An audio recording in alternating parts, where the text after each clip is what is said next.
Welcome to story time. I'm gonna start out with a little disclaimer here. This is not going to be a super edited, super entertaining, well, maybe a little entertaining, I don't know, we'll see, video of sorts. This is gonna be much more slower paced, not really much editing, hopefully, though I'm sure there's gonna be some cuts because I kind of suck at talking continuously. If you can't tell by my other videos, it is cut every half second. But when I'm farming in this game, I really like to have background noise, like the YouTube videos, music, usually YouTube videos, and it normally takes me longer to find a video to watch than it does to actually do the farming that I'm going to be doing. So today, I thought I would make a video specifically designed for all of you who like to have something in the background while you do your farming. So, get that up and going. Not going to be too much happening on screen, I don't think, but I might, if I'm really feeling motivated, put some pictures on a little bit later. Because earlier this year, I went on a trip to Japan, and other than briefly mentioning it in some live streams, I don't think I've really talked about it at all. Not that I need to, but it might be a business expense if I talk about it a little bit, And so I could talk about it. And also, there was some stuff that happened during that trip that I feel could be fun for story time. So that's what we're here to do. Here for a little bit of a story time, plus new regions coming out kind of soon. And I'm going to be full transparency with you guys. There's not too much content to be made right now. All of my accounts are just farming every day, just artifacts for the most part, and that's about it. I've been making a video on this account, not an account on this video. I've been making a video on this account trying to build up a certain character that, maybe you'll find out eventually if I ever actually get decent artifacts. And I've been going at it for months, and I'm not getting the pieces that I need. So yeah, videos. If I don't get upgrades, what do I do? Honestly. So anyways, that's why, I guess in lieu of all of that, we are here to just have a story time of sorts. We're going to be turning back the clock to, when did I go to Japan? Was it April? It was April, right? I think it was like mid-April. I went to Japan, and just so we're on the same page, I went with a group of, I believe, 7 of us in total. Excuse my gameplay while I'm doing this if I am doing these worst rotations you've ever seen, because I'm not really paying attention.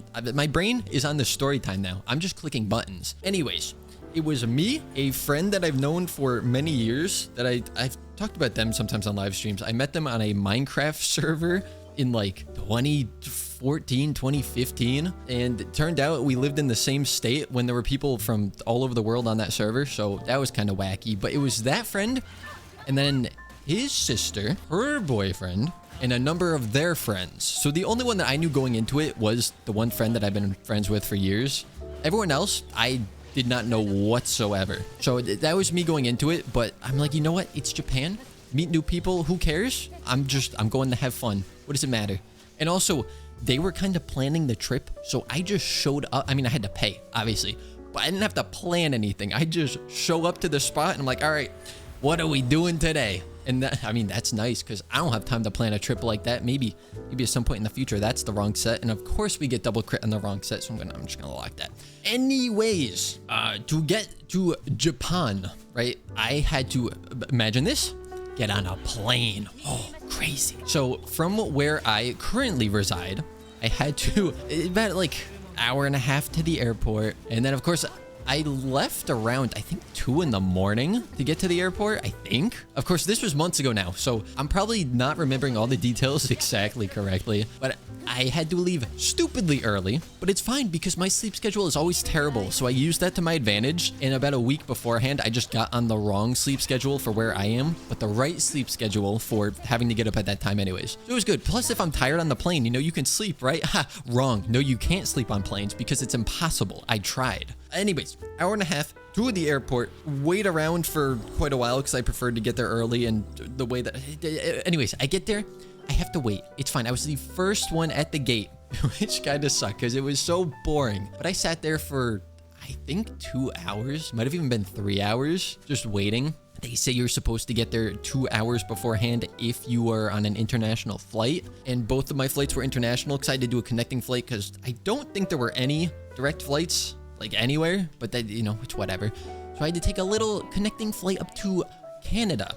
Again, I forget the exact time, but a couple hours up to Canada, not too bad. Land there, and I'm only, I think, have about 50 minutes to get on my connecting flight to Japan and I had to go through customs and everything. So that was a very stressful bit of knowledge to have in the back of my mind, that entire first flight of like, all right, I'm gonna have no time to do this. And my friend and then their other group, I'm just gonna consider them all like a group of friends for ease of conversation. So the other friends, right, they had even less time than me. They had about 40 minutes. So I was not expecting any of us to actually make that second flight, but luckily, as we were in the air, or at least as I was in the air on the first flight, the second one was delayed by about an hour. So we actually had time. And if that didn't happen, I don't know if we would have made it on, because I got there. I was there first because I had a little more time. It would have been so close for me, and they were behind me. So I mean, we kind of lucked out on that sense. Although, don't worry, all of that luck that was presented to us on the first round of flights to get there completely inverted itself on the flights back. But that, ooh, that's at the end of the trip though. So you know, it's a little ways away. You can look forward to that later. Look forward to my suffering and confusion. It was so great. We get there. I meet up with my friend, who I've only met in person a handful of times anyways, because, you know, we're gamers. We don't go outside. We get on Discord. Why is it always the wrong set? HP crit. It's not, you know what? I'm gonna keep that. EM double crit HP. It could be a Nilu piece, I guess. Sure. And that's not a terrible set for her anyways, unless I'm completely wrong, but whatever. So we get to, oh yeah, I meet up with my friend, meet the other people. You know, it's whatever. I am a very introverted person, so I stick more towards the one person I do know already. But at the same time, you know, I'm already traveling across the world for the first time by myself. I mean, okay, let's just roll it back a second. Traveling before this trip, I've only been in the US. No, I went to Canada once when I was probably around 14 with family. But other than that, never been out of the country. And I've really only traveled the East Coast as much as I can remember. So this was like first time traveling partially alone, but then also added the country, other side of the world, kind of crazy. In my mind, I'm like, all right, if I'm doing this, I might as well try to push myself to make sure I don't have any regrets on this trip. Like if I want to do something, if something looks interesting, don't be like, oh, I'm not going to do that, because it might be kind of weird or embarrassing. Like I wanted to do everything. I wanted to experience, I don't know, extroversion, even though that can't happen because I'm way too introverted for that. But I meet up with the others. We get on the second flight, and I think it was about a 13-hour flight. Longest flight I've ever been on. Before that trip, the longest flight I had ridden was probably 4 to 5 hours tops. When I went to Canada last year, I believe one of the flights was around 5 hours. So 13 hours on a plane, let me tell you, not a fun time. It sucks. It's terrible. Don't do it. But, you know, to get to Japan, you kind of have to do it. So you might want to do it, but you don't want to do it. Trust me. The meals were, they were edible. I'll give them that. You could eat them. Friends wished that they hadn't eaten them because apparently some of them had their stomachs demolished by them. I was fine. I can't say I liked every part of the dish, but I picked around what was, in my mind, okay for consumption. And I don't remember what it was at this point. Oh, best part is, okay, get this. So the like food chain Subway, right? Eat fresh. That's what they say. I always get the tuna there, which some of you are probably, tuna. Yeah, well, okay, deal with it. I get the tuna there. It's fine. And there was a Subway, pretty much the only place you could get food at the airport we were in by our gate for the second flight going to Japan was a Subway. There were maybe 2 other food things, but we did not want them. So my friend and I were like, all right, we're just gonna get the Subway, whatever. We go over, we decide to split a foot-long sandwich, and we decide on tuna because we both like tuna. And why not? So we get that. We don't really put much on it, I don't think. It's like tuna, lettuce. There's probably something else that I don't remember. That thing was like $9 for one sandwich. What happened to the $5 footlong? Remember that? They don't. We had a $9 Subway sandwich, tuna. And neither of us had really had Subway in a very long time. And I don't get tuna that often anyways, outside of that. So it was whatever, right? It's fine. Get on the plane. What are they serving as one of the meals? Oh, a tuna wrap. Great. So more tuna, double tuna in the same day. So it kind of became a joke on the trip. Every time we saw a Subway, we're like, oh my gosh, we can get a tuna sandwich. And I think, yeah, we actually did one, spoiler alert, but we'll get to that later. Also, my wrap, just saying, it's the tuna wrap. I'm gonna try to get through this plane ride fast because that's not what we're here for. But my wrap was, I think it was tuna and onion wrap. I think that sounds about right. Could be wrong. Sounds about right. My wrap was 98% onion. There was barely any tuna in that thing. So it was not a very good wrap. Probably that plane must have smelled terrible now that I'm thinking about it. And the new point system. I don't have to spend, I don't have to do dailies anymore. Because look at this crap. From the last video we did, I have over 400 long-term encounter points that are going to expire later this month. I forget if it tells me exactly when. 22 days. There's no way I can spend all of them, so I'm just going to spend as many of them as I can. In terms of on-flight entertainment, right? We don't pay for the bougie seats. We get whatever they give us, but we did pick our seats just so that we could be in the same area, like right next to each other. And they had those little TVs, mini screens. My friend and I were in the middle because on those planes, it was like 3 rows of seats because the international planes, right? Ooh, I could do this event. This is gonna tax my brain to try and do this event and talk at the same time. So we were in the middle row, which means we don't have a window, and we were the first row of the middle row. I'm sure one of those is supposed to be a column, but you might be able to understand what I'm saying. Where there was, I believe it's called a bulkhead right in front of us. Even on the left and right of us, if we looked, there wasn't a window because there were little windows that might have been kind of emergency door things, but the flight attendants closed those for the entire flight. I don't know why, but they do. So we couldn't see out the window, but it's fine because the little screen in front of us, you click a button and you can see out the window. Except it's not a window. It's like a little picture of what could be outside. But for most of the trip, it was just glitched and it was pure green everywhere, or blue if you were over the ocean. So we couldn't see what was going on. But you know what we could do? You must equip. Okay, hold on. What am I doing? I'm equipping something? I'm equipping. Ah, I see. Yes, you know the funny thing about this event?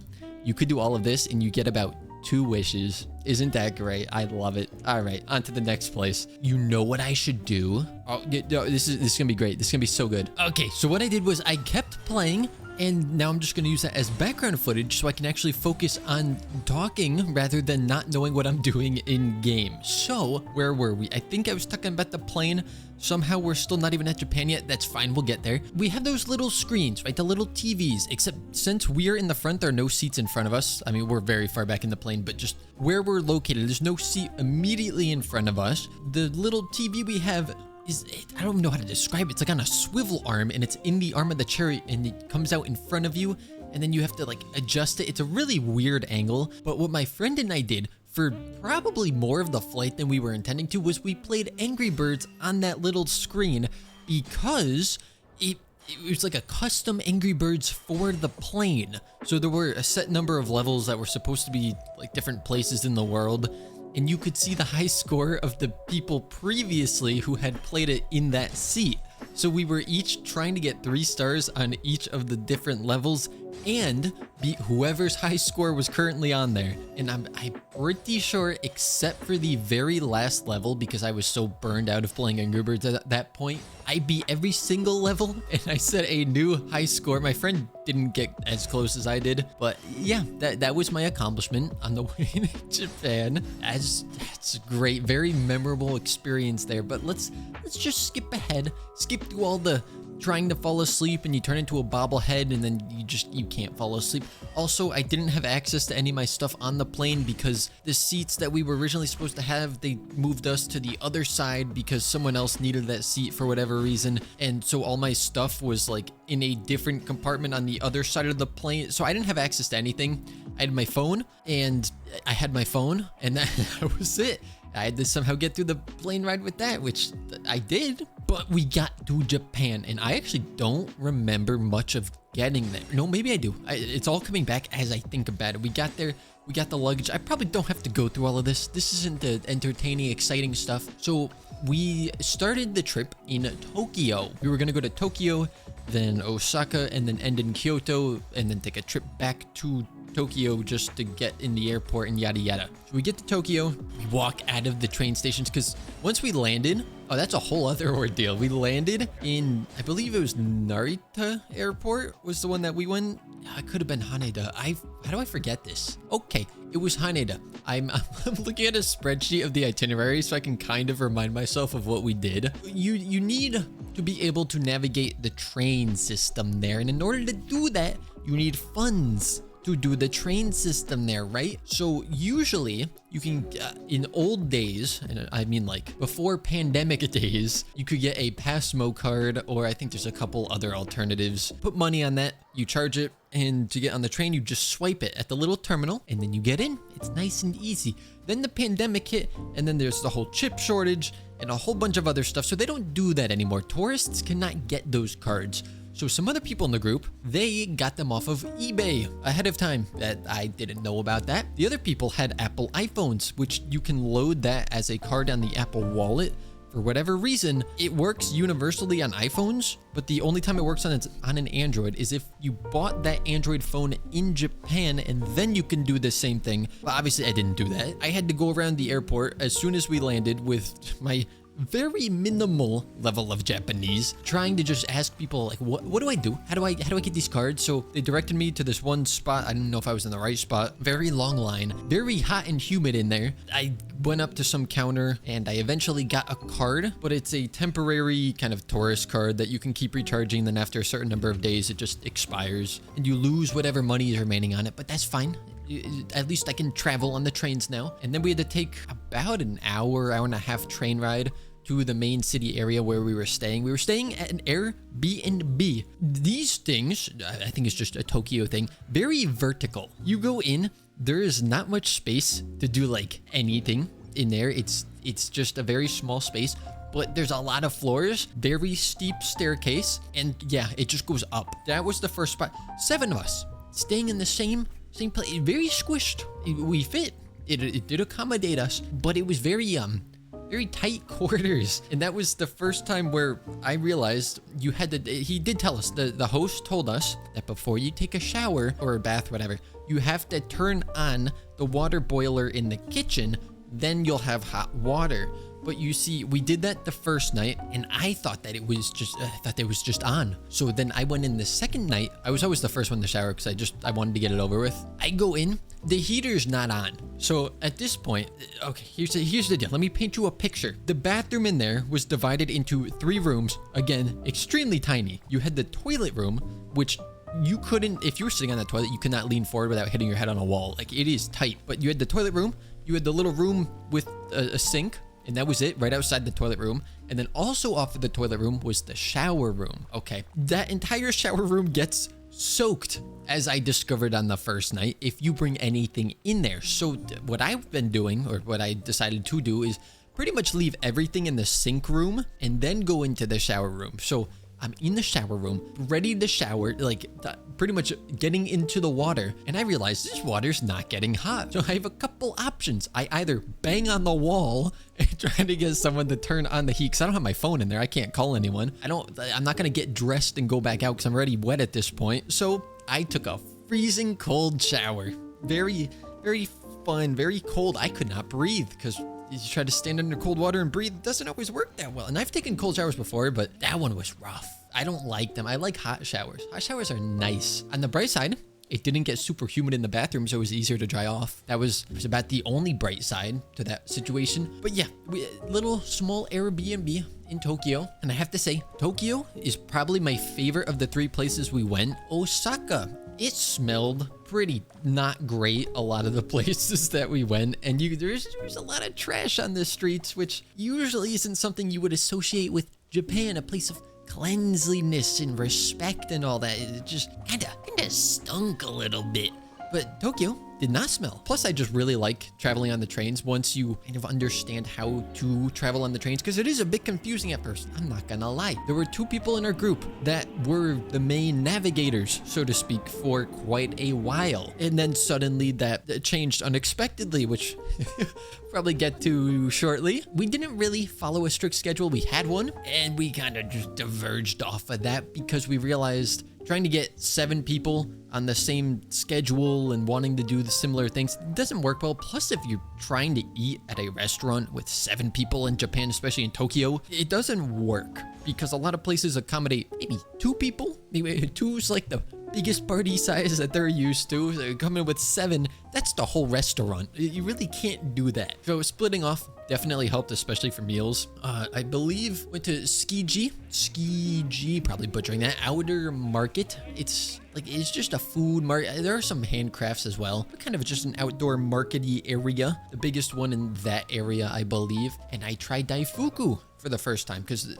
I have a keycap set on my keyboard, GMK Daifuku. To some of you, that is a bunch of gibberish, but that's fine. And I never tried a Daifuku, so I decided to try a Daifuku. It was a little sweet for me, but I think it was also strawberry season because strawberries were on everything in Japan. So it came with a strawberry, and I mean, it's Daifuku, that's just how it comes. But that was nice. The strawberry tasted good. We had a couple reserved dinner places. I don't need to go day by day for this. We'll be here forever if I do that. One of them was kind of like a skewer place, I'll call it, but I think it was kind of a yakitori sort of thing where it's just a bunch of different types of chicken on skewer. And the coolest part about that, most memorable, was the room we were in. First off, they didn't let you wear shoes in the restaurant, so that was interesting. I mean, it's kind of standard over there, but restaurants usually don't do that. A couple of them did. This was one of them. And then we got a little like private room, but the whole room was the table. Like you step in and you're on, I don't know how to describe it. You step into this little cubby hole in the wall and you're stepping down onto the seat, and then it's lower than the floor and you have the table and everything. So it was just a cool place to be. Food was fine. To me, it was just more the experience in the place rather than the food that stood out there. Also, side note, gyoza. Okay. I like gyoza. I have gyoza at home sometimes, and it's not like the meme of gyoza at home where it's really bad. I like the gyoza at home. I tried gyoza at so many places there, and there's two possibilities. Either the gyoza that I have at home is not truly gyoza, like there's something about it diverged from the path of traditional gyoza, or all of Japan got it wrong. I don't know. There's something about it. I didn't like, some of them were okay, but none of them were as good as the gyoza at home, it just blew my mind. Like I was craving gyoza the whole time I was there, and by the end of the trip, I just figured, I guess I'm just gonna have to wait till I get home to have the gyoza that I want to have. We also went to Tokyo DisneySea, and little note about me, I'm not the biggest fan of Disney. I'm not one of those Disney people, you know, I'm not dripped out from head to toe in Mickey merch. It's just not how I live. I don't really do roller coasters either, not a big fan. So for me, Disney means a lot of walking around in the sun. That's about it. I don't like spending a lot of money, especially when it's, you know, Disney merch that you could get probably anywhere. Even if it says Tokyo Disney on it, I don't care. I'm not there for that. You know what I bought there? You know what I spent money on? Food. Not a ton. I got one chicken thing. I don't know how to it's like just chicken. They just gave you a ton of chicken for very cheap, and it was good. And I think that was all I ate. I was so thirsty. Water fountains. Also, you know, there's always like this notion that trash cans are hard to find in Japan, and that's true for the areas that we went.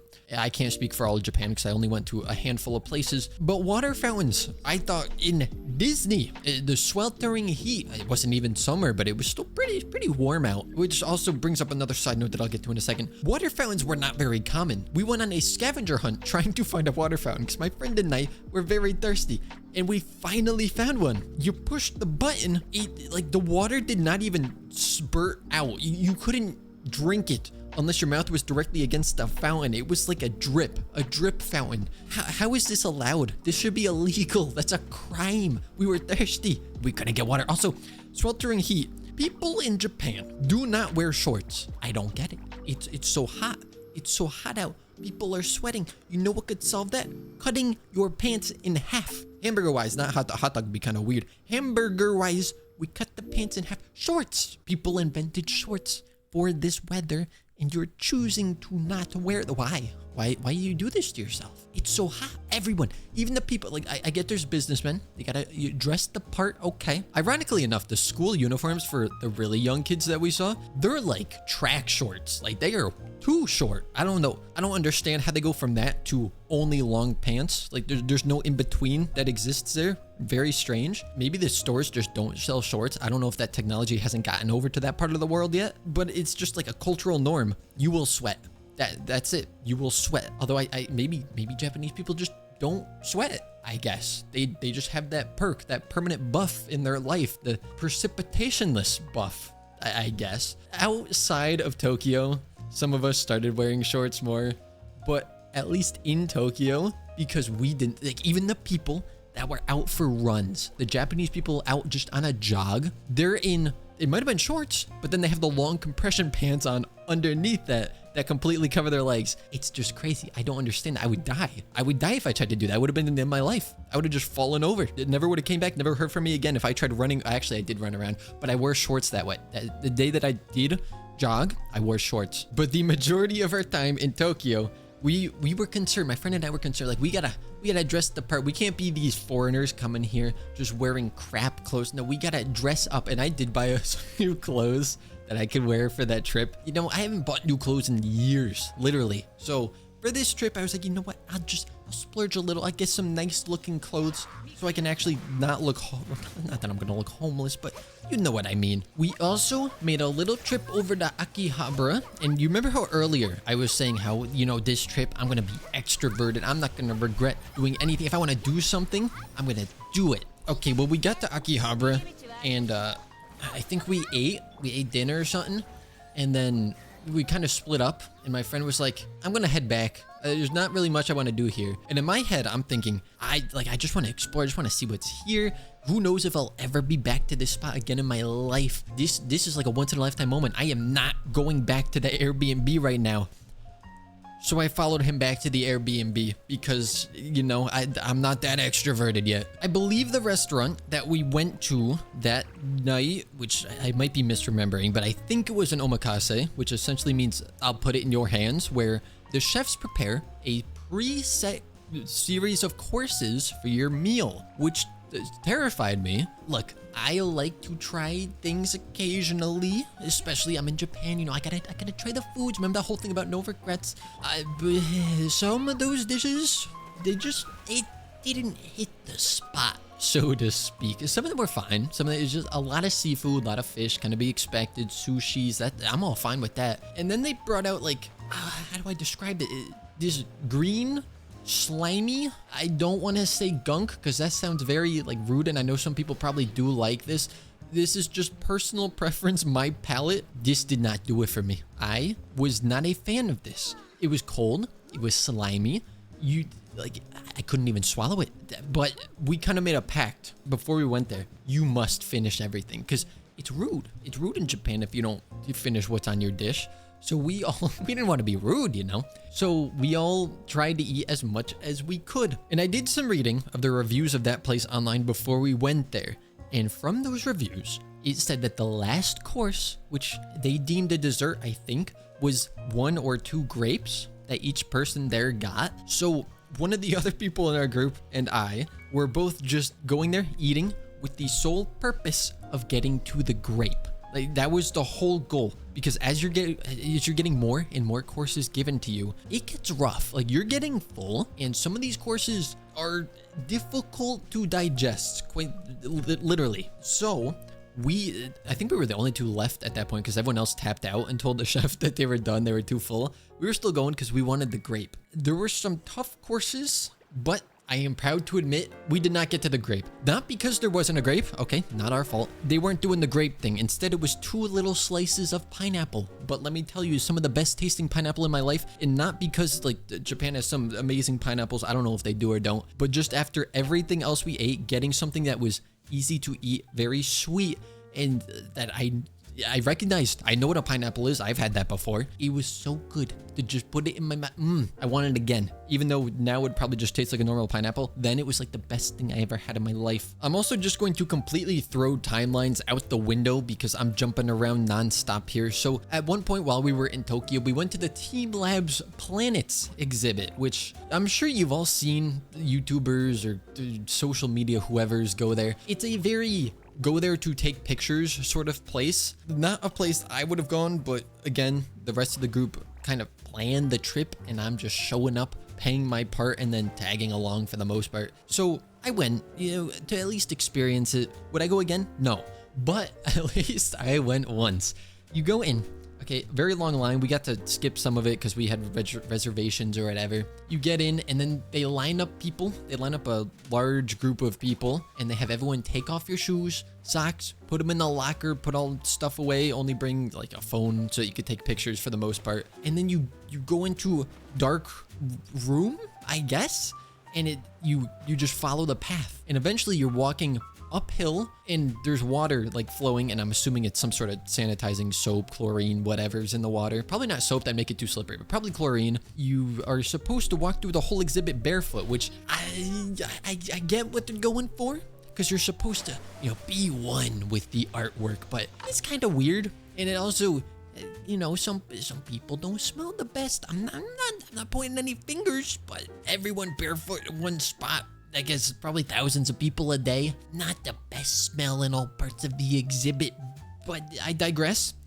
Some of this stuff was kind of cool. Some of it was like, okay, that's art, I guess. I mean, you could call anything art these days. But this in the other TeamLabs place, my friend and I we cracked the code, so to speak. Like Da Vinci got nothing on us. Code broken wide open. It's lights and mirrors. There you go. You can make your own TeamLabs exhibit now. You just get a room, put mirrors on every wall and the ceiling, maybe even the floor if you really want to go all out, and then just get lights. And you win, you profit. You could make so much money, because apparently thousands of people want to go to those kinds of places to take pictures for Instagram. Not me. No, I had no interest in that.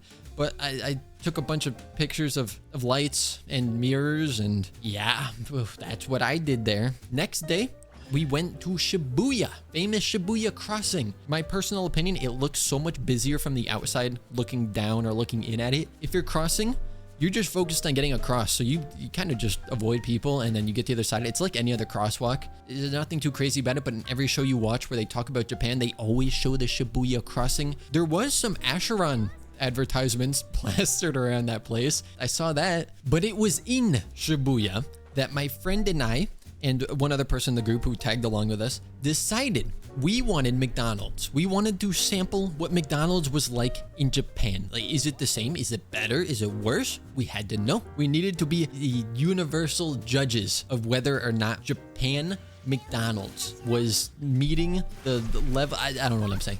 We wanted to find a McDonald's. That's moral of the story. So we decided we were going to walk in a straight line until we found a McDonald's. So we were probably walking for maybe 30-40 minutes. I think we were just about to turn around and give up, and then we get to a crosswalk. I turn to the left, and what do I see down the street? McDonald's. I gotta say, it's McDonald's. I rarely, if ever, have McDonald's in the US, so I can't even remember what it tastes like here. I had it there. I mean, like, it was fine. I would say it was a little better than the US, but again, I don't even remember what that tastes like. So it was probably just like it's thing in Japan, so it must be better than thing at home, because it's in Japan, right? And after that, we were staying in the main Tokyo area, but we were currently in Shibuya. So the logical thing to do would be to take the train back, right? Well, we decided to not do that. Instead, we were going to walk from Shibuya back to our Airbnb in Tokyo, which was about an hour-and-a-half walk. We had no idea where we were going. We were just following Google Maps. All of us are very glad that we did that, because it was probably one of the most scenic routes that we went on in Japan. If we were on the subway underground, we never would have seen any of it. But there were just so many, like, I think we got into a residential area, so there were so many flowers. There was this one road that was just like really pretty nature, trees, tons of sports cars for some reason. I guess this is where all the people with sports cars go to drive their car or take pictures, I guess. That was there, and it was just very nice, very peaceful, very quiet outside of the city. There were a couple other people walking around. It was very nice, and we would have completely missed it had we just taken the trains. Speaking of those trains, though, I believe it might have been that day when I mentioned earlier, we had two navigators in the group that we would just follow. We would blindly follow them because we had no idea how to navigate the trains. And our groups were split up, where I believe there were 4 of us at the Airbnb, 3 others were out doing something else. And of those 3, 2 of them were the navigators. So 4 of us are at the Airbnb, just, chilling after whatever we ended up doing. And we get a text that we have a reservation at something that night. It might have been the TeamLabs, it might have been a restaurant on a different day. I don't exactly remember. But they basically said, we're not going to make it back to the Airbnb in time to then leave and go to this place. You guys are going to have to get there yourselves. So immediately, my friend and I whip out our phones, go on Google.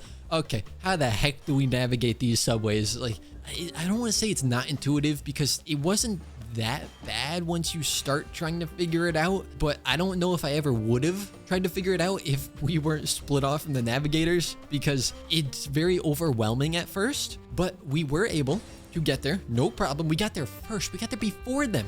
So then we start texting them, oh, you guys lost? You need us to come find you and be your navigators? Because we were so cocky about our abilities at this point. And also, that opened up a lot of doors for future days while we were anywhere in Japan, but specifically in Tokyo, because we knew how to travel, so we didn't have to stick with the group. So it was crazy. It was opening Pandora's box. We could go anywhere, whenever we wanted to. We just hop on the train.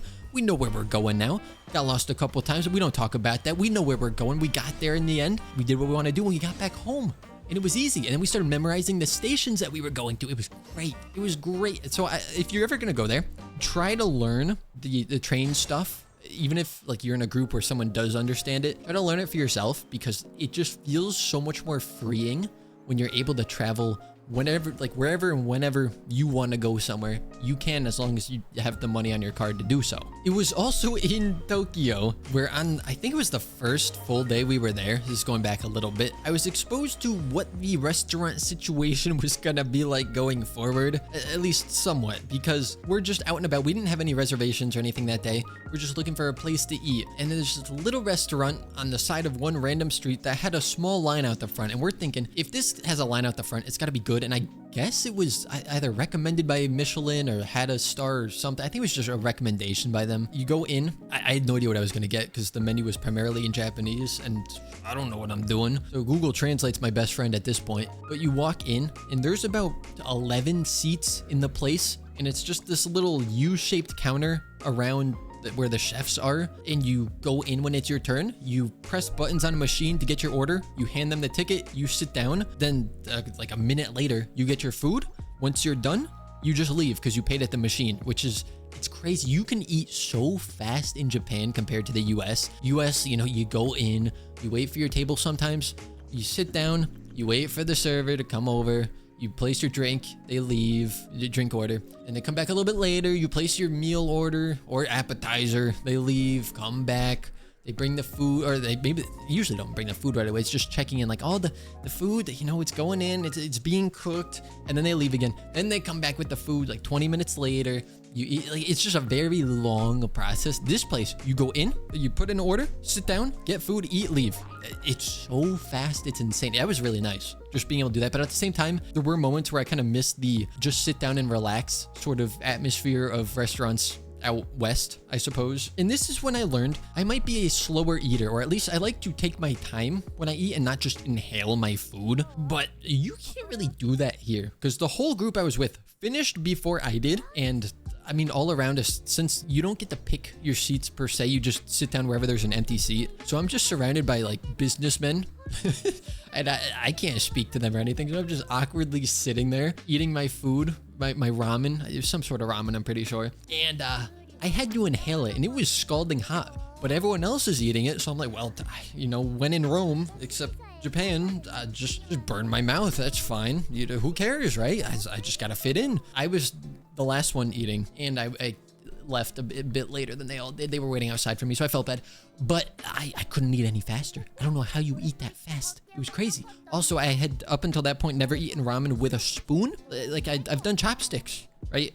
But I didn't understand the spoon tech, so I was just kind of side-eyeing the guy next to me, watching him eat, and then copying what he did, because I didn't know what I was doing. So I learned how to eat ramen the right way while I was there. That's kind of cool. I'm sure that I'm forgetting a ton of stuff that happened while we were there, but we then got on the Shinkansen, or bullet train, to head over to Osaka. I was about to say Kyoto, but that was the last stop. We went to Osaka. Well, I didn't say that. So we get there. Airbnb there. It was a little bit larger. I mean, it makes sense because, you know, Tokyo, you probably have very high price for a small amount of space. And then this place is probably a little more space for around the same price. I would assume. I could be completely wrong, or we're just further outside the city. Who knows? We get there, a little bit larger. It was, you know, it's fine. We can all fit there, so who cares?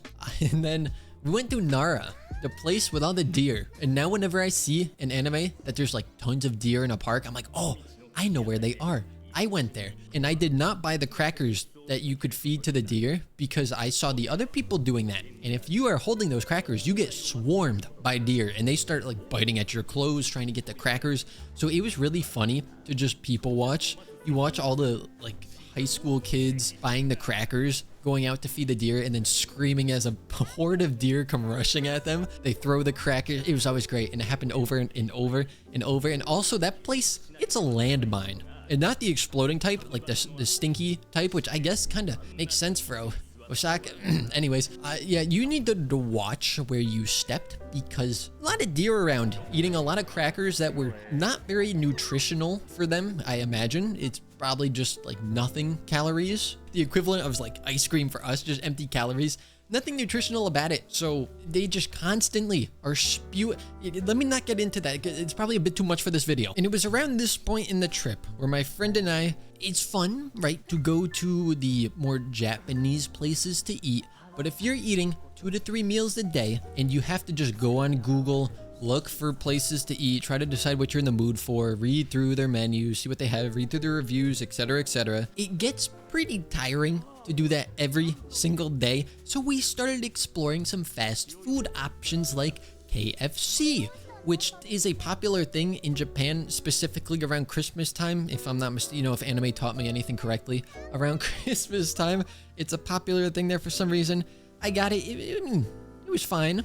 It was a lot of food, more food than I thought it was going to be based on the picture that was on the menu when I was ordering, but it's whatever. And also, this is when I started unlocking the ability called using a credit card, because I had a card that I got, a travel card that wouldn't charge me transaction fees for this trip, right? But I was just taking loans from one of the other guys in the group since I forget if he had a discount or he had no rates on ATMs or something like that. But another issue I ran into was I went to use my card at an ATM and it didn't work because apparently they wanted me to set up a PIN number. They wanted me to enter my PIN number, but my card had never had me set up a PIN number. And now here's the thing that I'm dealing with, right? I need this card to get money to survive in Japan. I try to put it in ATM. It wants a PIN number. Okay. Only way for me to set up a PIN number is calling my bank in the US, which means I'd be making an international phone call where every minute they charge you a specific number of, I don't know if it's dollars, whatever it is. So I was scared that I make that call and I could just be losing so much money because it's an automated system to set that up. And those things are like, please enter your credit card number, then press, like it's so slow. I'm like, speed it up. I'm wasting time here, and time literally is money. So at one point in the trip, I just bit the bullet and I did that because I didn't like taking loans from one person in the group every single time I needed to spend money. Obviously I had to pay them back, but it made me feel like I couldn't spend. So at this point, I had my card working and I was using it everywhere. It unlocked all the doors. Everything was at my fingertips. To the detriment of my bank account, it was at my fingertips. While we were in Osaka, we took a day trip over to the Himeji Castle, which was pretty cool. You actually get to go up inside of it, up to the top floor. So every single floor that we go up in that place, we're running straight to the window to take a picture of the view because each time you go up a floor, the view is better than the previous floor. But it's kind of cool to go up through there. I'd say the individual interiors didn't change too much once you started going up further, but it was cool to walk around, see what it looks like inside, and also see the view, which on the windows they had like little I assume wires to keep birds out, which got in the way of a lot of pictures, and later they disappeared, like they weren't on the highest floor, which didn't really make sense to me. So if you see black lines in some of those pictures, that's why. But it was very pretty view from up there, very scenic, kind of a nice little day trip we went on. It was also where my friend and I tried ice cream from a vending machine because that was on our bucket list there, and we finally found an ice cream vending machine in that area. Of course it was pouring out when we were eating from it, but we had to try it. And it was all right. It was, I think, a Baskin Robbins ice cream machine. Ice cream was very hard. It wasn't a soft serve sort of situation. I was happy because I had a pack of reusable silverware that I used the spoon for, which I needed because a plastic spoon or wooden or whatever would just snapped in half if I tried to eat with that. There was also an aquarium. I believe the Osaka Aquarium Kaiyukan is what it's called, if I'm remembering that correctly. See, aquarium, it's kind of cool. The top floor, because you start at the very top, you ride a really long escalator. It's kind of like a giant greenhouse on the very top, and you work your way down. It's cool at the beginning, but every time, I don't really go to aquariums or zoos or anything very often, if ever, because they just make me sad.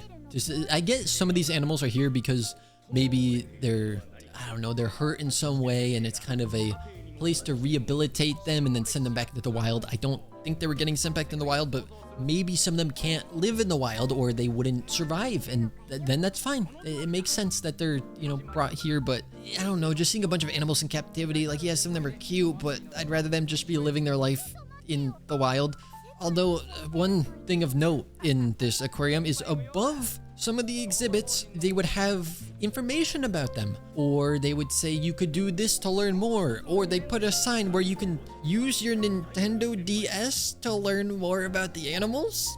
I don't know who is bringing their Nintendo DS to the aquarium in 2024, but I guess somebody is. Then one of the days while we were in Osaka, the rest of the group decided at the Airbnb that they weren't gonna head out until about noon.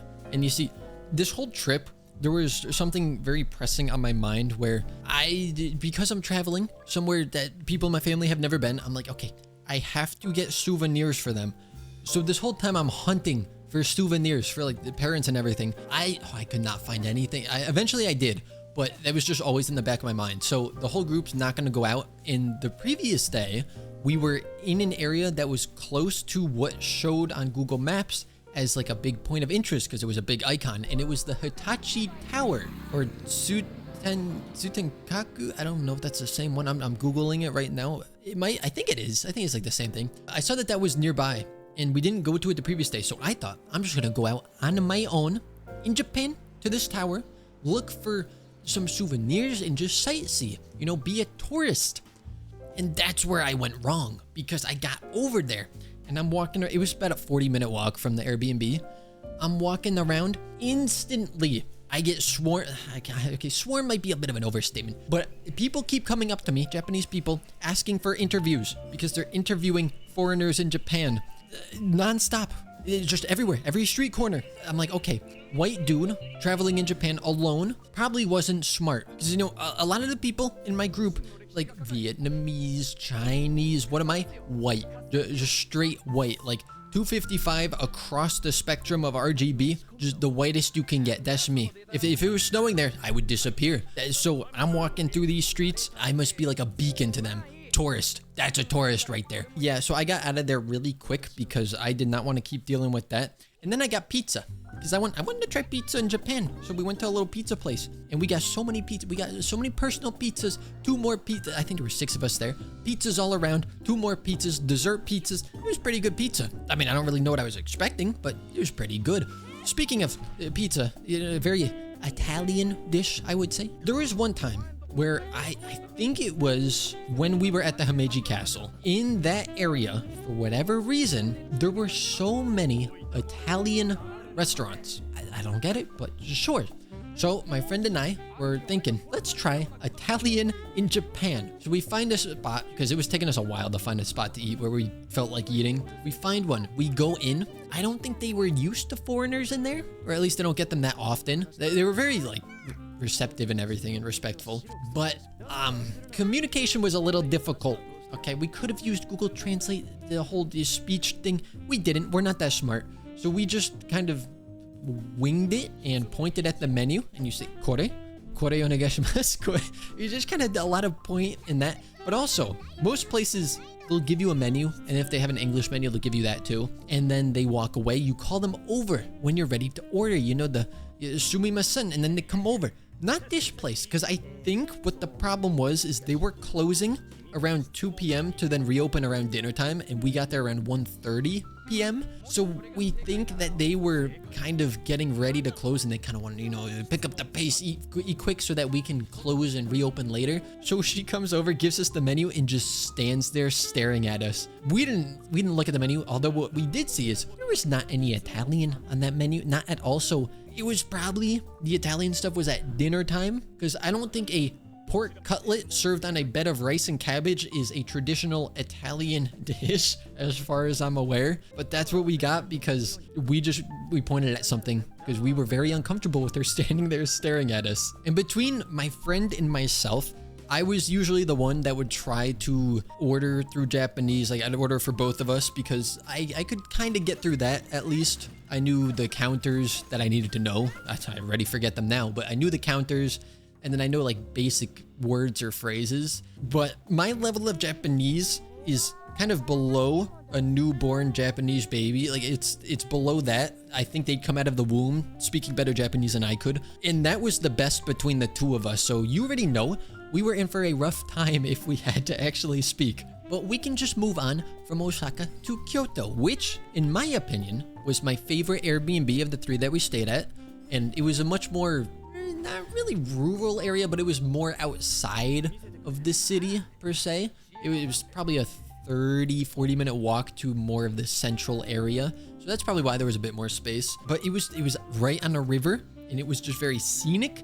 And the whole place was very pretty. And best of all, there was a 7-Eleven, so 1 to 2 minute walk from the Airbnb. So I developed a 7-Eleven addiction because if you're getting food at 7-Eleven, you don't have to worry about what Google says about certain restaurants or trying to find what you want to eat. You just walk in there, you grab a sandwich, grab a drink if you want one, and then you're done. You just swipe a card. You don't have to say anything and you have food. Also, haichu. I had never had haichu. My friend introduced me to haichu and I became very addicted to haichu. It's just like a chewy candy, pretty much. Very, very bad for you. It's just sugar. It's sticky sugar, so it's bad for your teeth, but it tastes so good. So every single night we would go to the 7-Eleven while we were there. We'd get some more haichu and then we'd stash it somewhere in the Airbnb where no one would find it. And then if no one else was in the room, we'd break it out and start eating it. And I am very bad with candy. If there's a pack of candy in front of me and it's not finished, I'll just keep eating it. I can't be like, oh, I'll have one now and then I'm good. I'll wait until tomorrow. No, I'm finishing the whole thing. So I bought so much of that for when I came back home to have, and it lasted me like a day. But there was also a McDonald's that wasn't too far away, which I regret to inform you, we did eat there a couple of times because we were struggling to find places that we wanted to eat at. And it was like 500 yen for a burger, french fries, and a drink, which with the conversion, it's like $3. Like, you can't beat that. $3 for a full meal? Yes, please. But there was one day while we were in Kyoto where, you know, we kind of split up. Everyone decided to do their own thing. It was at this point in the trip where everyone kind of just did whatever they wanted. We didn't really follow the itinerary anymore. It was just, if you want to do it, you can, but not everyone's going to. So I went on my phone. I Googled what's like a tourist attraction in the area because I just wanted to see if there was something I could do. And there's this shrine or temple, I believe, temple that I've always seen pictures of. And I thought, oh, I recognize that.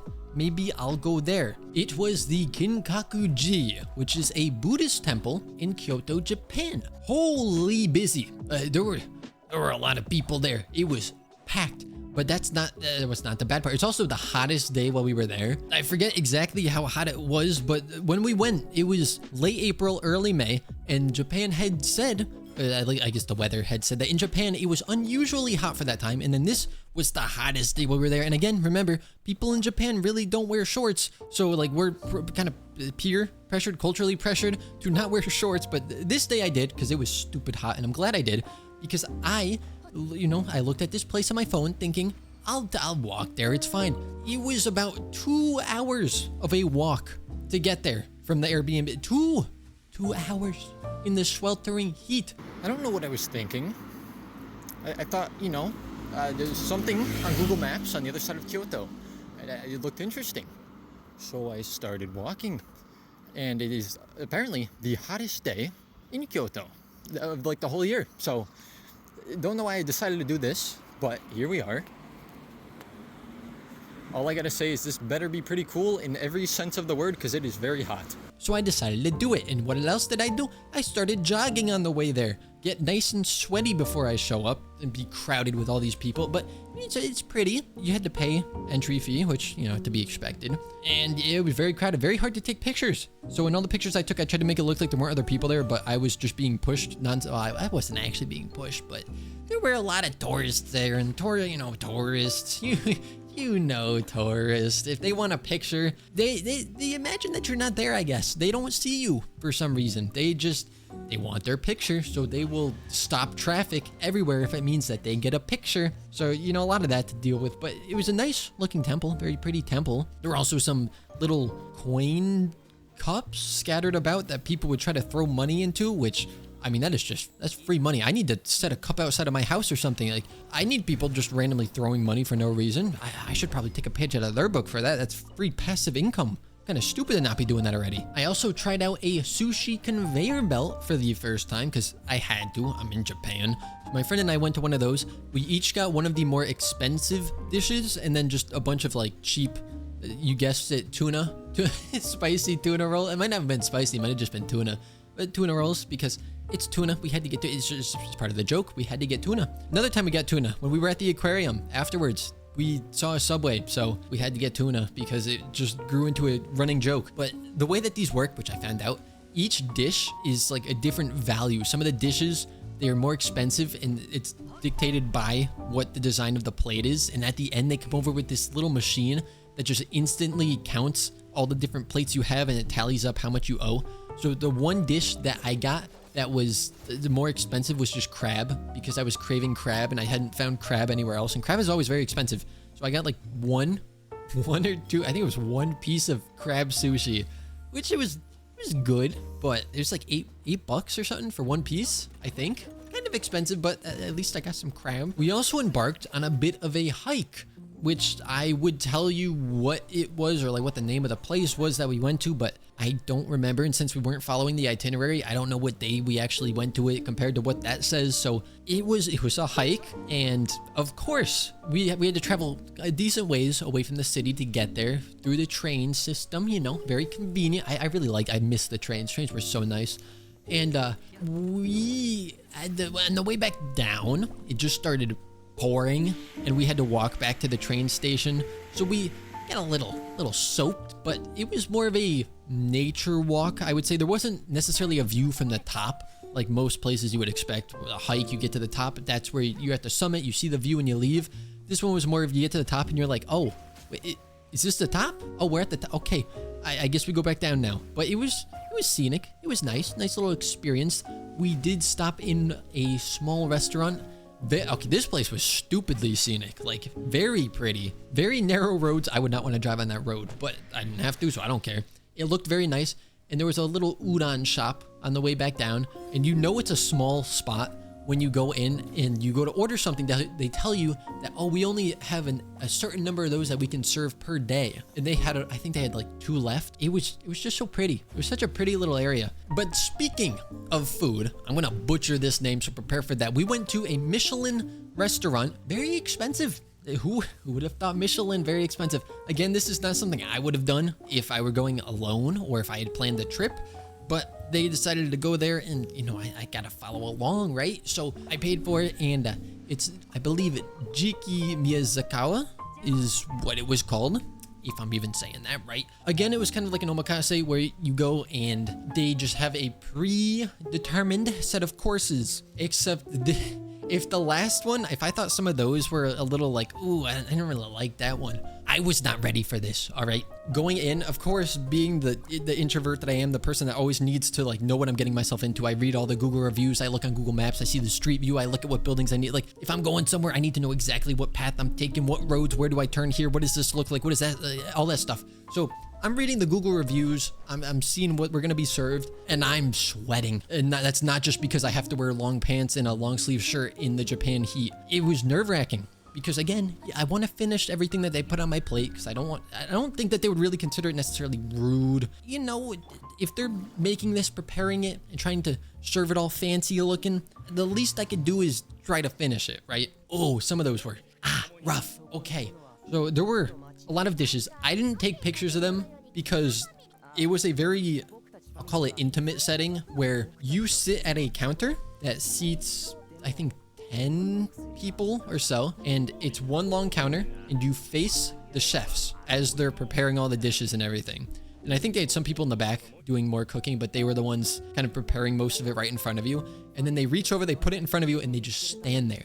they stand there and stare at you. So some people were taking pictures. I just didn't. I was just like, all right, I'll leave that to you guys because I am not a person who usually takes pictures of food. I only started doing that in Japan and haven't done it since. You know, I was following the trend. It was whatever. But this place, I was like, nope, I'm drawing the line here. Not going to do that. It was also a place you had to dress up for because, you know, Michelin star, you had to wear, I think they called it not business casual, smart casual, which there are so many different definitions for that. So I went all out. I didn't do a tie because I feel like that's pushing the limits of casual, right?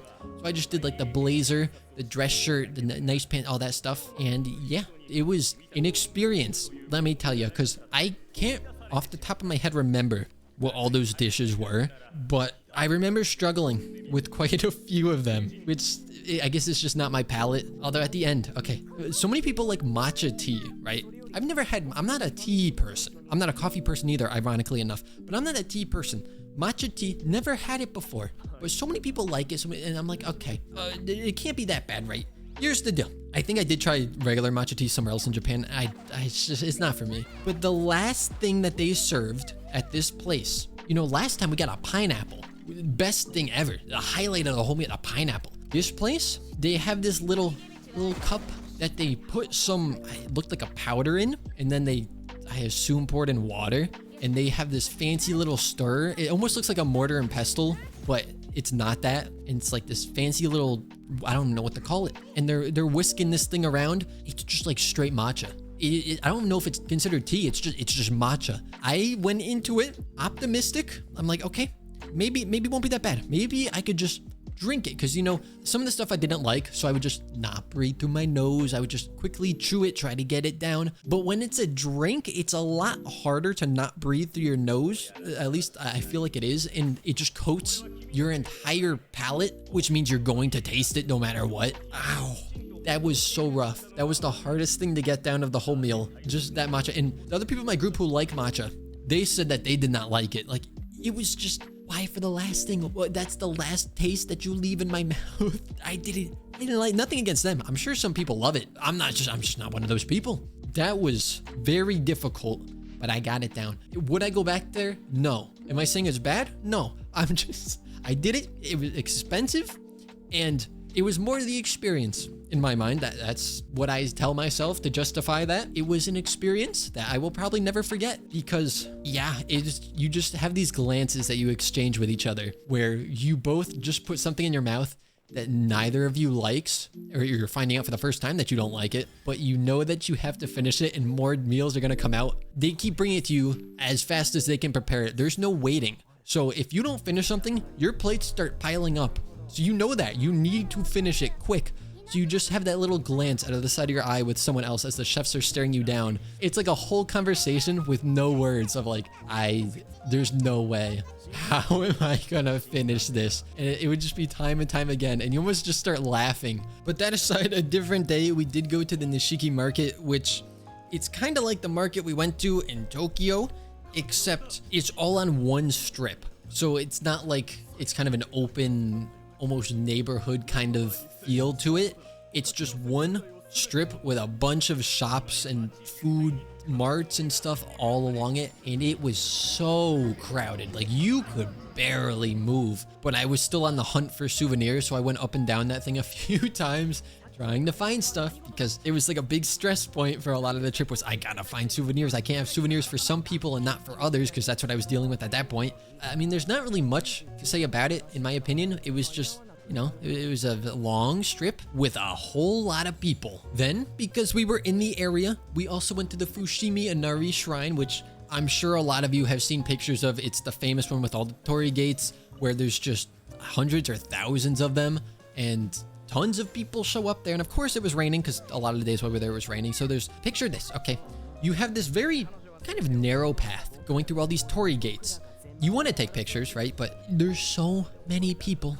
So you try to take pictures when there's no one around, and it is very difficult. The further up you go, the less people there are. And occasionally you'll have a chance to take pictures where there's no one immediately in front of you because the path bends off. And then that's when we would spam the picture button as much as we possibly could. But because it was raining, you have all these people trying to cram through these gates. But now everyone also has a massive umbrella over their head. And here's the thing, right? There's a lot of tourists there. That's fine.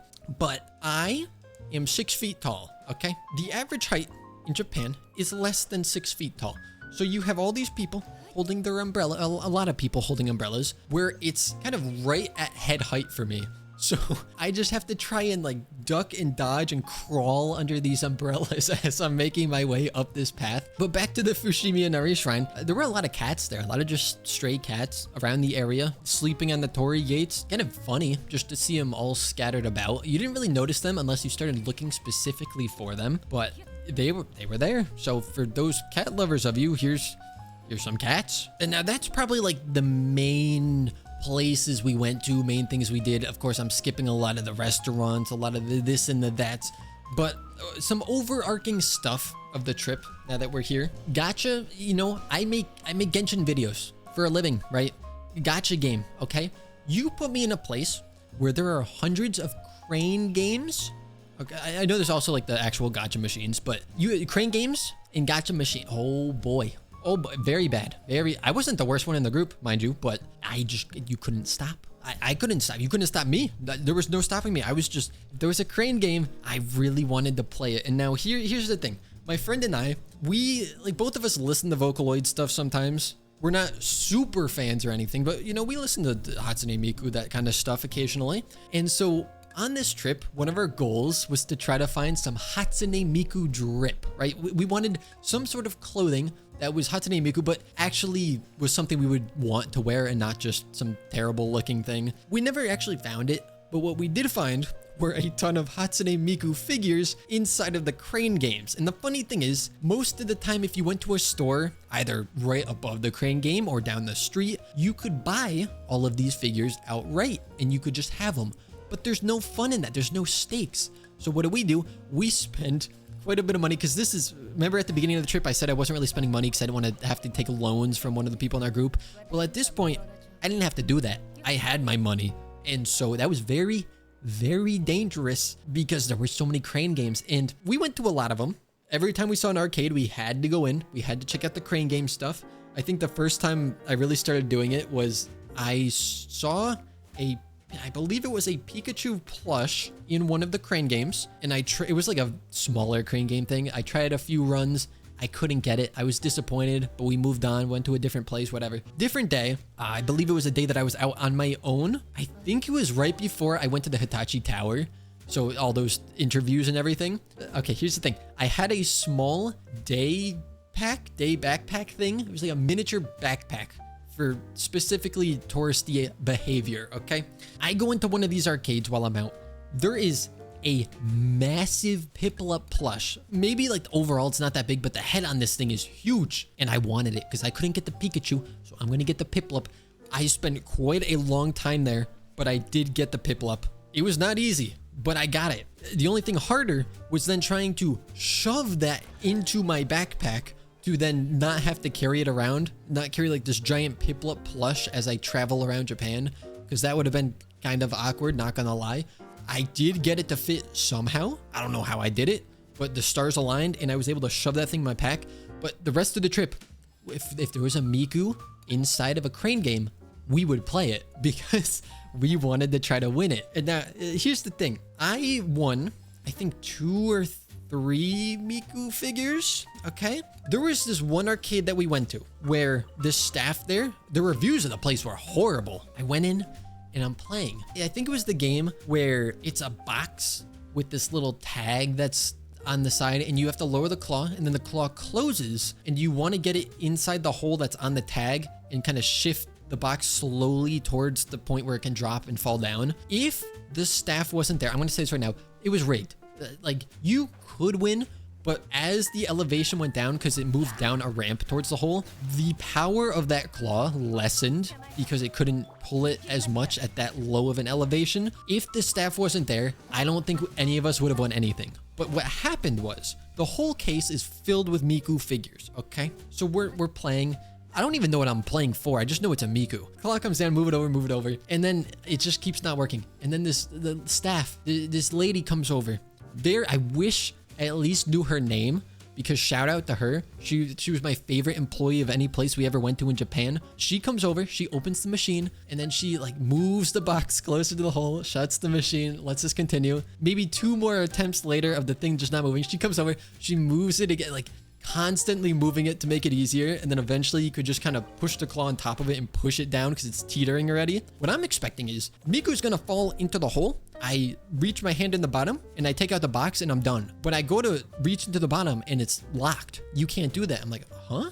She comes over, opens the glass. It said no pictures or videos or anything, so I don't think any of us have pictures of it. But she opens up the glass and she says, pick one. It's just all Miku's. I didn't know what to do. It was like a deer in headlights. I'm looking at these things. I just have to pick a random Miku and then you get it. And you could keep playing and pick a different one if you win again, which is just crazy. But again, if she wasn't there, I never would have won anything. So I could see why the reviews were bad if the staff wasn't helping you. We didn't Sumima-sen at all. She just came over and decided to do that. So I picked one, but also the whole time I'm thinking about what can I actually fit in my suitcase? And so I would try to go for the smaller ones most of the time. What happened was some other people in the group won them. One of the guys in the group won it. He didn't care about the figures. He just really liked playing the crane game. So he just gave away the prizes to us if he won them, which means I got more Miku figures. And of course I went back to that arcade the next day and I won again because it's so easy when she's helping. I think the following day, someone else in our group went over and she was, or I think it was a different employee at that point. They weren't getting any help. That employee was goated. Whoever they are, shout out to them because we would not have won if it wasn't for them. But yeah, I got 5 Miku figures from that place, or not just that place. I think I got 3 from that place and 2 from other places. But yeah, now my room is filled with Miku figures, which it's kind of unsettling. I'm not gonna lie, just having them stare at you constantly. But what else am I gonna do with them, right? You might as well just put them somewhere. Now at this point, there are 2 more things that I can talk about. There's the odyssey of trying to get home, and then there's Mr. Waterfall. So we'll start with the trying to get home because Mr. Waterfall is at least a funnier story, whereas getting home is just suffering. Here's the thing. We are currently in Kyoto. We need to get back to Tokyo to get to the airport to then fly back to Canada and then to fly home, okay? To get from Kyoto to Tokyo, I can't remember if we took a train first to get to the main Kyoto station or if we were just by that initially. But either way, we got up like 7 a.m. I don't remember exactly what happens. Eventually we get on the Shinkansen and we go all the way back to Tokyo, which was, I want to say, a 3-hour train ride, 2 or 3 hour.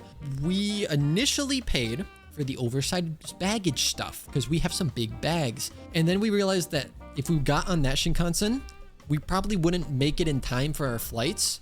So, because again, everyone else was there. There's mainly like 2 people in the group that were planning this stuff. And then the rest of us were like, yep, sounds good. So we can't really blame them because we didn't do any research either. So we change it. We change it to be an earlier Shinkansen, which means we don't have the reserved large luggage anymore. So I have 3 suitcases now because I packed one of the suitcases in my other suitcase so that I could have an additional suitcase for like souvenirs or anything that I would buy, which thank goodness I did because 5 Miku figures and a massive Piplup. I mean, I did not have room for that. Somehow I did fit it all in my bags though. When I get on the Shinkansen and I have the seat against the window, I have a massive suitcase right in front of my legs, another suitcase on top of it, and then my backpack on like my lap. And I had to sit like that for 2 to 3 hours, which was very uncomfortable. Not as uncomfortable as the plane ride home, but you know, it's still not great, but it's doable. Then you see from the Shinkansen station to the airport, we thought we were getting on just the normal train line, but apparently we got on the local train line, which means it stops at every single stop on the way to the airport. So we were very late from where we thought we were going to be getting to that airport. So we get there, and of course my flight is earlier than everyone else's because that's just my luck. So I'm very concerned that I'm going to miss this flight. Because again, remember earlier I said, you're supposed to be there for international flights about 2 hours beforehand. I was going to get there maybe 30 minutes beforehand, and you have to go through customs and or maybe not customs, but you had to go through security and all this other stuff. So it was a little stressful, right? We get there, finally. We go up to check our bags. I was going to have a different flight home. Like both flights were going to be different for me initially.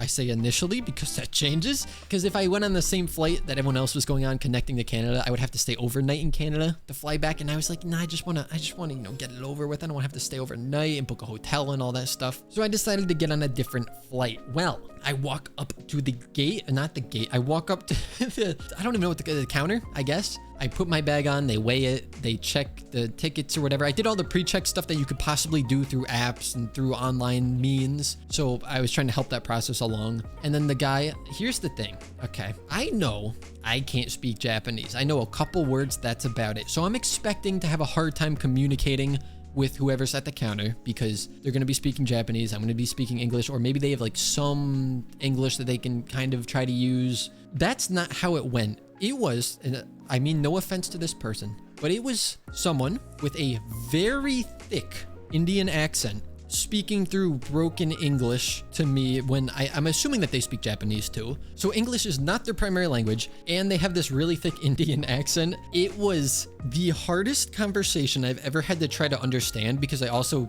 I had no frame of reference of what they were trying to tell me because I didn't know what to expect going into this. What I got out of it was he was telling me that for the flight that I was supposed to be getting on, it was, to the best of my understanding, already being boarded, which means I cannot get onto that flight. Okay, it could make sense. I mean, it didn't say that they were supposed to be boarding for like another 15 minutes or something, but sure, I could see maybe they started boarding early, whatever. But the way he was wording it, and I can't remember exactly what it was, but he essentially said, you cannot get on this flight.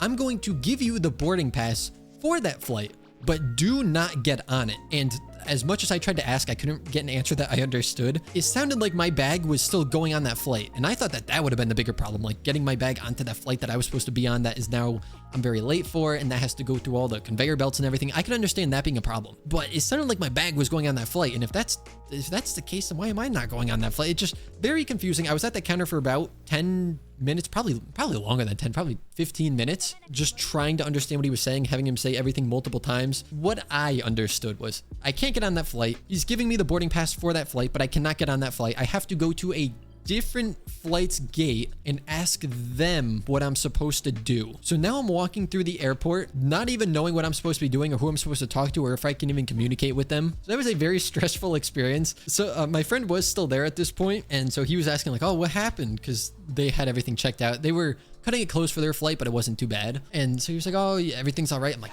I have no idea what I'm doing. I don't know where I'm going. I don't know who I'm talking to. I just went to the gate that apparently it was the gate for my friend's flight. I went up to them and I handed them everything. I tried to explain the person down below. They said, you know, I can't go here. Or I can't go to my other flight. I'm supposed to come here instead. He looks at it. He's like, no, it looks good. That flight's not boarding it. You could just get on your original flight. So he sends me over to my original flight and they were not boarding it. So I don't know what was going on down below. I don't know if they overbooked the flight and they were trying to kick me off of it or something. No idea what was happening there. So I go over and I'm waiting in the area that I'm supposed to be at. Also at this point, I don't know where my checked bag is going because I don't know what plane that's going on. But I'm waiting for my flight, whatever. I just want to get home. They start boarding. They go through all the boarding zones. I'm probably like the last one, of course, because I'm not paying extra for that. Then on the loudspeaker, you know how if you've ever been on a flight, they always call people up to the front desk. So I was always listening for that because, again, I didn't even know if I was supposed to be there. And they never said my name, and then all of a sudden, as my zone is about to board onto the plane, they come on the loudspeaker.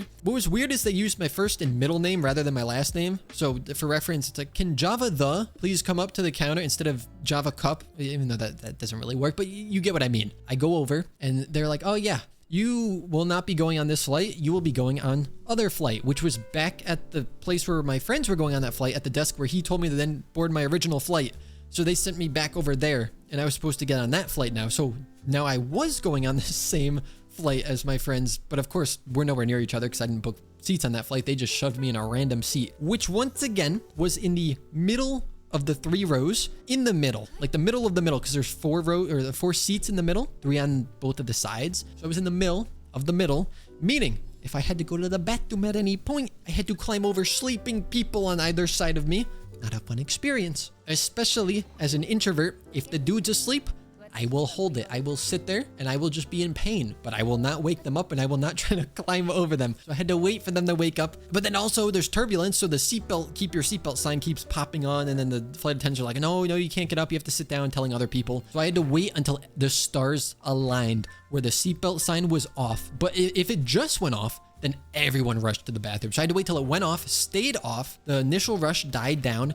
And then both, or at least one of the people on the sides of me was not asleep. It was probably 2 times in the whole flight that occurred, but I was able to use the bathroom. I know, very big accomplishment. Thank you for applauding. Though, the struggles were not over yet because we booked these flights out in November, right? And we were flying in April and May. So by that time, some flights had changed. So there was a flight from Canada back to where I live around the time that this flight would have landed.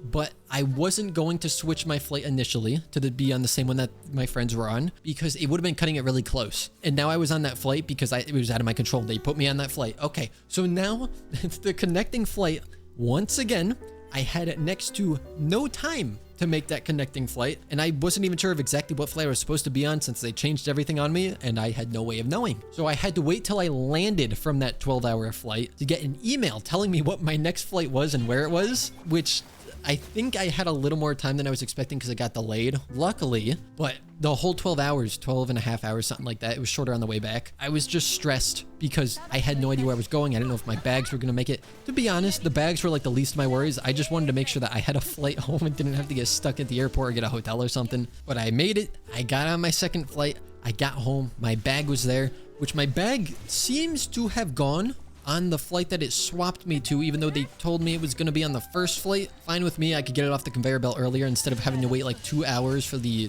original flight I was going to be on the land. And then I had to wait around for a shuttle. By the time I got home, it was like 25 hours straight of travel. Mind you, like I mentioned earlier on, I cannot fall asleep on a plane. I tried and you turn into the bobblehead. It just doesn't work. So it was like 25 plus hours of just being awake because as soon as I got home, like I couldn't just go to sleep. I had needed to take a shower. If you travel for that long, you feel disgusting. So it was rough. It was rough getting home, but at least I got home.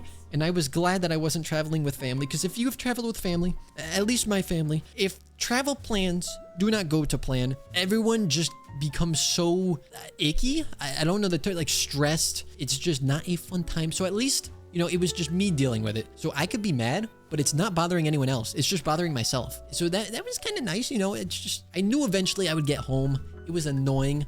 But at the end of the day, or at least at the end of a couple days, I knew I would be home, depending on how long it took. And so now it's time to backtrack a little bit. I believe it was in Tokyo, and we're going to talk about Mr. Waterfall. Who's Mr. Waterfall, you ask? Well, I'm glad that you asked. Okay, so you see, remember that first omakase that we were at? Here's the thing.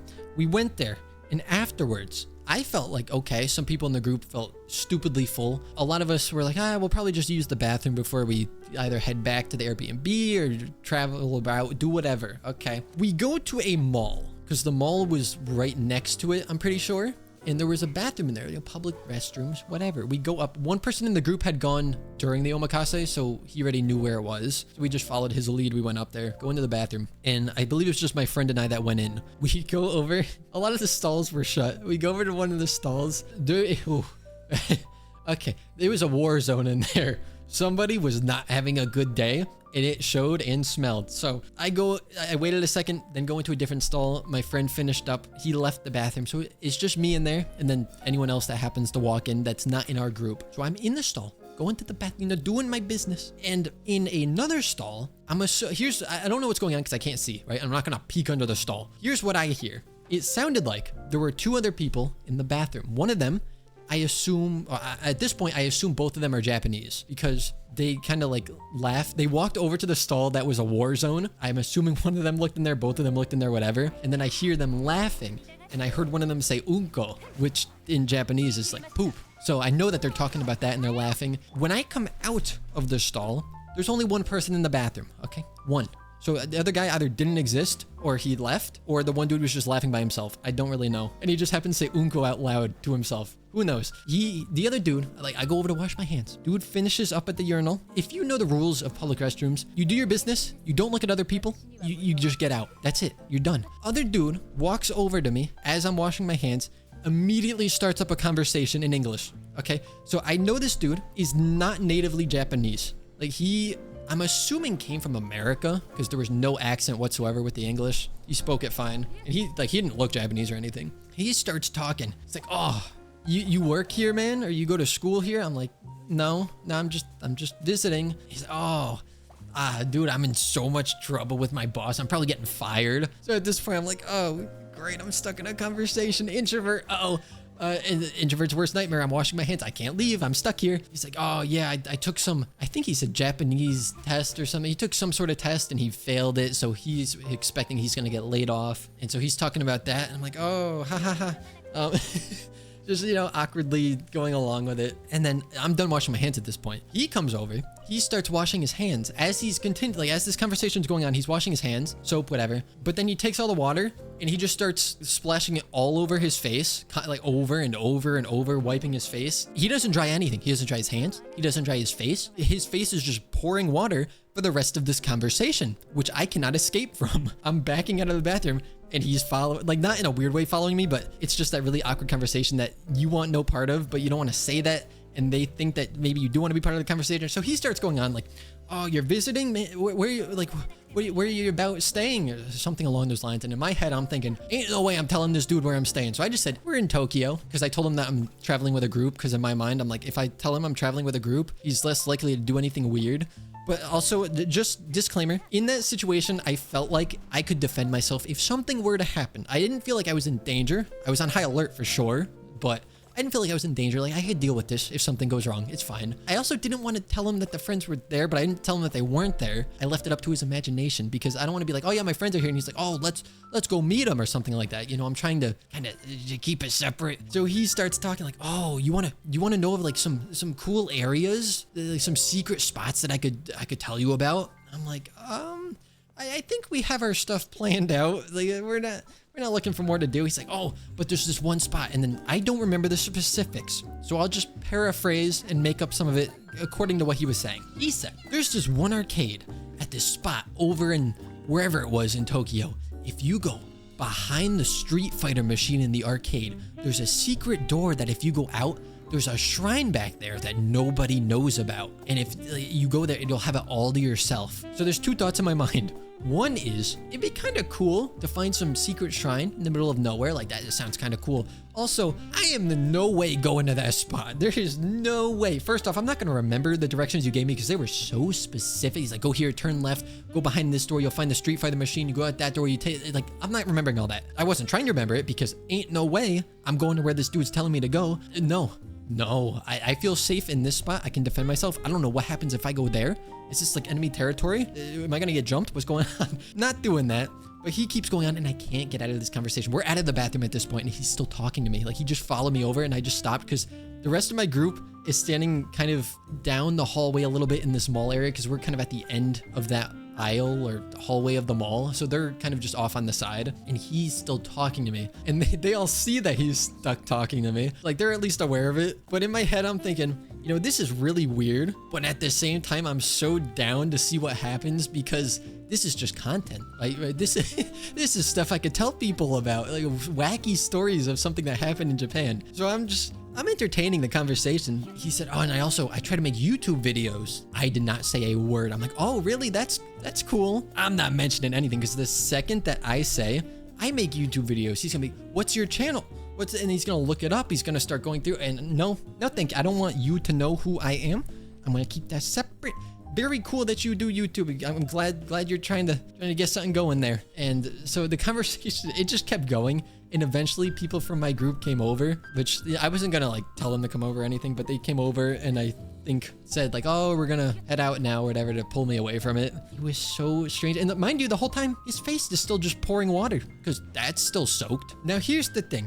The Nintendo Wii, if you add a D on the end, like that substance, it's illegal in Japan. I would assume that based on this dude's actions, he was on something, but I don't know legally what he could have been on unless he was just like stupid drunk, but he didn't seem drunk. It was just like weird. I don't know how to describe it. Maybe he was just high on life. I don't know. Maybe he was just excited because he got to talk to someone else in English when apparently he seemed to be able to speak some Japanese at least, but you know, maybe it was just a struggle for him. So he was just super excited to be able to talk in English to someone.